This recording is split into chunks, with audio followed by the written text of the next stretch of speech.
Hi everyone, welcome back to my channel. I'm Mark David Butler, and today we're diving into the fascinating world of outer-body experiences, otherwise known as OBEs. Have you ever felt like you're floating outside of your body, exploring realms beyond the physical? We're exploring the pioneering work of Dr. Robert Monroe, Thomas Campbell's scientific insights, the psychedelic called DMT, and ancient Hindu teachings on altered consciousness through meditation. This is a cosmic journey, so let's get started for the next few minutes. First up, Robert Monroe, the man who made OBEs a household term. In 1958, this radio executive was tinkering with sleep learning when he started having spontaneous OBEs, feeling like he was leaving his body to explore strange, non-physical realms. He called it a second body, unbound by time or space. His 1971 book, Journeys Out of the Body, sold over 300,000 copies, introducing the world to OBEs. Monroe wasn't chasing mysticism. He documented his experiences like a scientist. He founded the Monroe Institute in Virginia to study consciousness. He developed something called hemisync, binaural beats using sound frequencies like 3.78 hertz up to 7 hertz in order to sync brain hemispheres and induce OBEs. His Gateway Experience program has helped thousands to explore altered states without drugs. In later books like Far Journeys and The Ultimate Journey, he described meeting non-human intelligences in layered realities, from radio to cosmic exploration. Monroe was a trailblazer. Next, we've got Thomas Campbell, a physicist who joined Monroe in the early 1970s. Campbell himself, who experienced OBEs as a child, worked with Monroe and engineer Dennis Menerick to set up a lab at Whistlefield, Virginia in 1972. They developed hemisync tapes, using precise sound frequencies to guide people into a mind-awake, body-sleep state, often around 4 hertz theta brainwaves. Campbell spent hours exploring what he calls non-physical matter reality, or NPMR, even reporting shared OBE experiences, like meeting another explorer in a quote-unquote luminous city.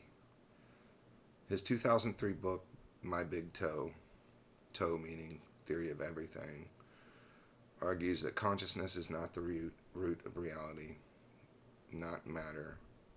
Campbell's approach is all about testing OBEs yourself, not just believing in them. His work bridges physics and the paranormal, making OBEs a serious topic for study. Now, let's talk about DMT, dimethyltryptamine. It's a powerful psychedelic found in plants, animals, and even our own brains. DMT is known for intense 5 to 15-minute trips where users report visiting otherworldly realms, meeting entities, or feeling detached from their bodies. Does that sound like an OBE? Exactly. Dr. Rick Strassman's 1990s studies at the University of New Mexico found that over 50% of DMT users reported out-of-body-like experiences or encounters with non-human intelligent species, echoing Monroe's descriptions. Strassman's 2001 book, DMT, The Spirit Molecule, suggests DMT might naturally trigger these states, possibly doing near-death experiences. Neuroscientist Andrew Gallimore points to the brain's precuneus, linked to spatial awareness, as a possible key to why DMT feels like an OBE. While Monroe used sound, DMT uses chemistry, but both seem to open doors to similar non-physical experiences. Bear with me on this next one. This is going to have some words that are hard to pronounce. So, looking at Hindu traditions dating back thousands of years offer another angle on the OBEs through meditation. Texts like the Upanishads and Patanjali's Yoga Sutras describe altered states of consciousness, or samadhi, where the soul transcends the body. The Mandukya Upanishad outlines 4 states of consciousness: waking, dreaming, deep sleep, and turiya, a transcendent state where the self emerges with universal consciousness. Brahman yogis use meditation techniques like focusing on the third eye or pranayama breathing to achieve states resembling OBEs, often described as the soul leaving the body to explore spiritual realms. The Bhagavad Gita hints at this also as well, with Krishna discussing the soul's ability to exist beyond the physical. These practices align with Monroe's focus levels and DMT's visions of non-physical realms, suggesting an ancient understanding of consciousness that modern science is only starting to explore. So, how do all these connect? Monroe's hemisync uses sound to hit theta brain waves between 4 and 7 hertz to introduce OBEs. Campbell's experiments frame these as interaction with a broader consciousness system. DMT might actually activate similar brain regions like the precuneus, creating OBE-like states. Hindu meditation practices using breath and focus aim for samadhi, which mirrors the experiences. All 4 suggest consciousness can operate beyond the body. Mainstream science, though, often calls OBEs hallucinations, tied to brain activity, not alternate realities. Yet in the 2024 discussions on X show huge interest.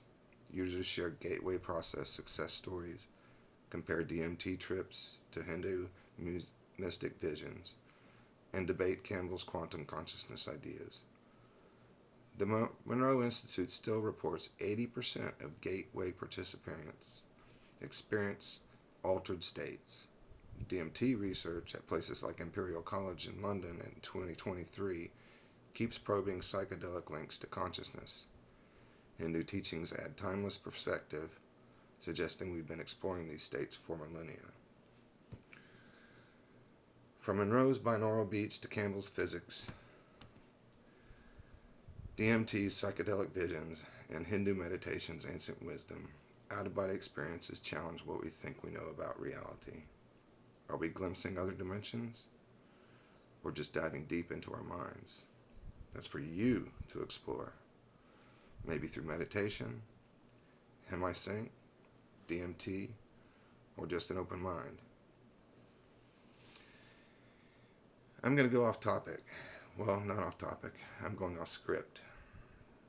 And I'm going to relate my personal experience with OBE.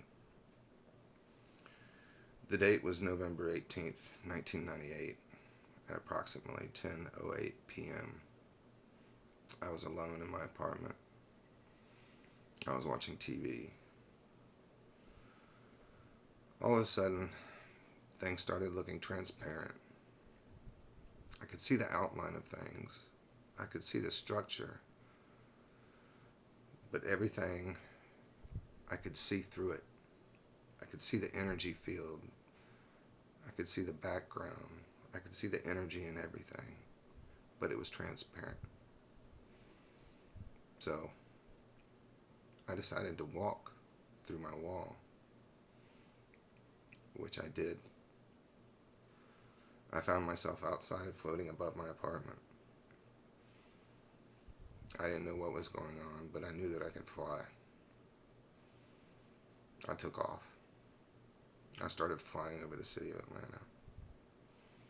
I kept going further and further and higher and higher.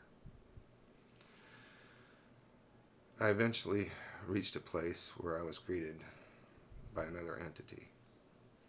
I like to call it a light being. I could see through him, but I could see his entire outline of his body. It was like a light being. I could see his consciousness. There was no talking between us. It was all through the mind. There was no speech. It was just brain syncing with whatever that was. He showed me things that literally blew my mind. I'm not sure what he was showing me, but it was another part of reality. The most memorable experience of this journey, which actually was only about 10 minutes or so, I guess. Well, no, it was, because when I got back, I looked at the clock. I was only gone for about 10 minutes. He brought me to a place I like to call the room of a billion eyes. In this place, I could see the entire life history of every person that has ever lived on this planet. Every animal that has ever lived on this planet. Every source of vegetation. Everything that has life, I could see through their eyes. It was such an encompassing experience that I could not comprehend it. I saw everything that had ever happened in the entire history of the human race and the life on this planet, all at once, all at one time. It was so overwhelming. When I returned, I was so blown away. I didn't know what to think. I was confused. I was upset. I thought I might have been losing my mind. So I started writing. I wrote all night. My wife got home from work at about 3:30 in the morning, and I'm there on the couch writing. She asked, "What are you doing?" And I told her about my experience. She said I was crazy, but this actually happened. I wrote for days. I filled up 5 composition books, 5 front page, and then I wrote from the back page to the front on the opposite side of the page. 5 books, hundreds and hundreds of pages. I recorded everything that I saw.